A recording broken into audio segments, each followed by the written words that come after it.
Welcome to this explainer. Whenever we revisit Geoffrey Chaucer's general prologue to the Canterbury Tales, the thing that absolutely always stands out is the sheer massive scale of the medieval society he captures.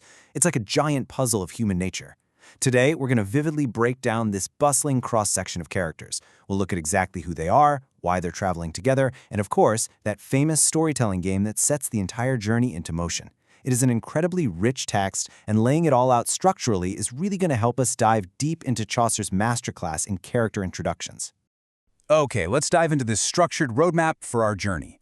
First, springtime and the tabard. Second, chivalry and the military. Third, the clergy, pious and corrupt. Fourth, workers, rogues, and wives. Fifth, the narrator's plain truth. And finally, number 6, the storytelling competition.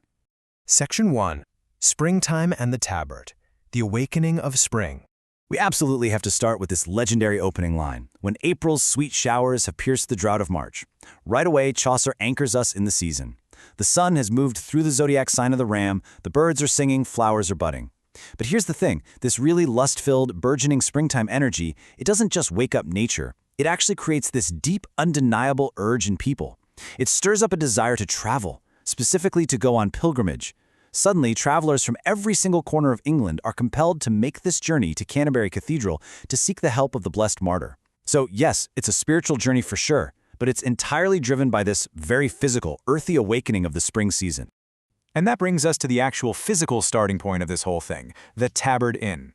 It's a tavern right in Southwark. Our narrator, who is gearing up to go on this pilgrimage himself, is staying at this exact inn when a super diverse company of 29 other pilgrims just randomly arrives. They all grab drinks together and pretty quickly decide to join forces and hit the road to Canterbury the next morning. But before they ride out, the narrator hits pause. He takes this golden opportunity to introduce us to this massive cross-section of medieval society, promising to tell us exactly how every single one of them appeared to him. Section 2. Chivalry and the Military. The Highest Social Tier. And this brilliantly illustrates the shifting values of the era through a direct, visual, generational contrast. First, we have the noble knight. This guy has fought victoriously all over Christian and heathen territories. We're talking Alexandria, Russia, Morocco. Yet, despite his battle-hardened valor, he's described as being as meek as a maid. He fights for the love of Christ, not for personal glory. And look at his clothes. They're modest. His mail is literally stained with rust from his recent expeditions. Now contrast him with his son, the squire.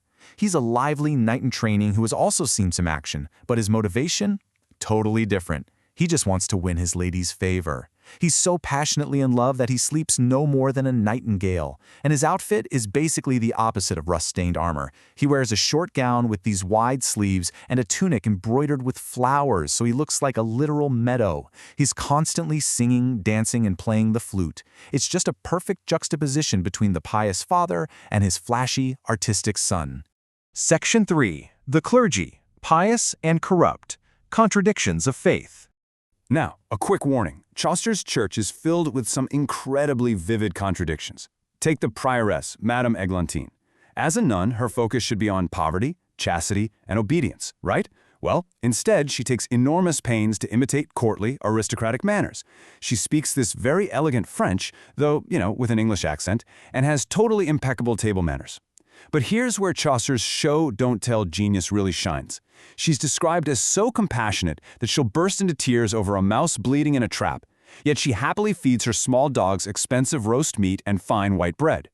Plus, she's hardly underfed herself, sporting a very wide forehead and a gorgeous cloak. And the kicker? She wears a coral rosary with a gilded A that stands for Amor Vincit Omnia, love conquers all. It playfully, but clearly, hints that her worldly priorities are just a bit misdirected. Let's look at another really stark contrast within the church. On one hand, we have the holy parson. This man is exactly what a religious figure is supposed to be. Poor in wealth, absolutely, but incredibly rich in holy deeds. He never acts like a mercenary. He is a true shepherd to his flock, literally walking through rain and thunder with his staff to set a noble example. But then, standing right next to him, we have the pardoner. And this guy is just outright brazenly corrupt. He rides bareheaded so he can show off his long, thin yellow hair, and he speaks in this high, goat-like voice. He carries a wallet absolutely stuffed with pardons from Rome that he sells for pure profit. And worse, he swindles poor people using a glass reliquary filled with pig's bones, passing them off as relics from holy saints. It's a devastating, direct critique of church fraud, placed immediately next to a model of selfless piety. Section 4. Workers, Rogues, and Wives, the Emerging Middle Class. To really give you a sense of the sheer scale of this group, we have a rapidly emerging medieval middle class to talk about. We've got a dignified merchant who is desperately, secretly hiding his debt. We have an Oxford University clerk in threadbare clothes who hasn't found the Philosopher's Stone, so he spends every penny he gets on books instead of food or clothes. Then there's the Franklin, a landowner whose entire existence revolves around pleasure. He hosts meals so lavish it literally seems to snow meat and drink in his house.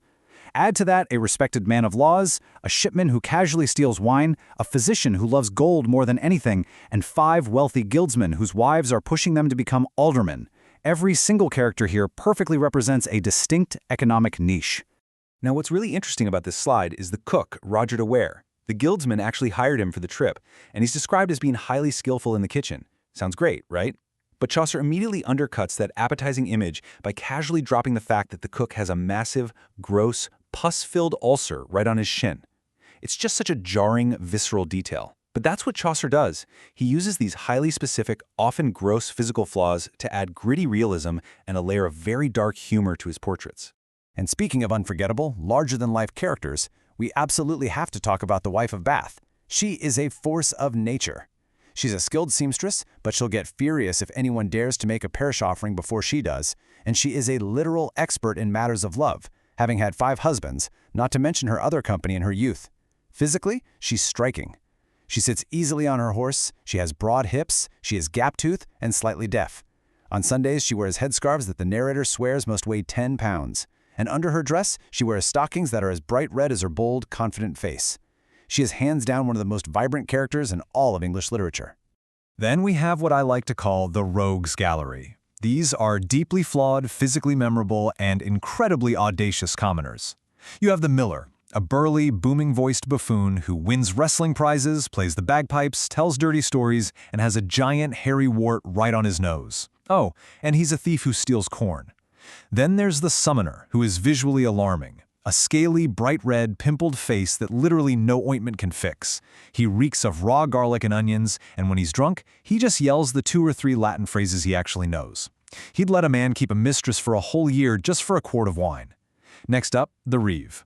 A stick-thin, choleric guy who is so incredibly miserly he hoards more wealth than his own lord.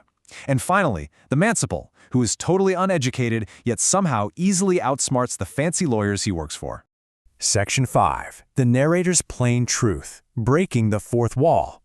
At this point, the narrator actually breaks the 4th wall and pauses to apologize to us. He begs our forgiveness for anything unseemly, plain, or overly blunt in the tales we're about to hear. He insists, very cleverly, that he is just a reporter. If he's going to tell a tale, he must repeat their exact words. Otherwise, he's just telling falsehoods. And to back this up, he drops a quote from Plato, noting, kind of hilariously, for those who can read Plato, saying that the word must be cousin to the deed. So basically, he's totally washing his hands of any responsibility here. If the Miller tells a filthy story, the narrator is just saying, hey, don't blame me. I'm just accurately reporting the facts. Section 6. The Storytelling Competition. The Journey's Framework. Now, the actual plot mechanics are catalyzed entirely by the host. He is the merry owner of the Tabard Inn who serves them all a really cheerful supper on that first night. Once the bills are paid, he steps up. He tells them they're the merriest company he's had all year, and he says, look, it would be incredibly boring if we all just rode gum as a stone the whole way to Canterbury. So he proposes a game to keep everyone amused, and volunteers himself to be the master of ceremonies, the guide, and the ultimate judge. The pilgrims unanimously agree, so the host lays out the rules of the road. Step 1.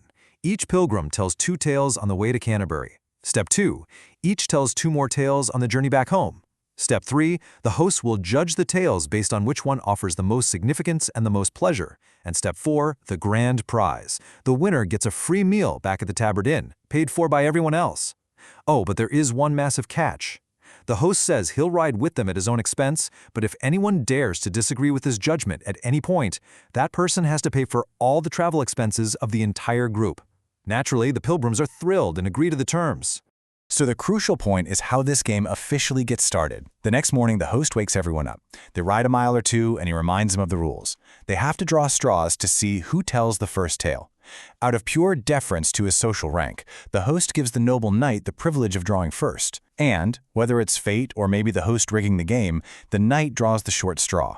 He steps up and nobly accepts the challenge to begin.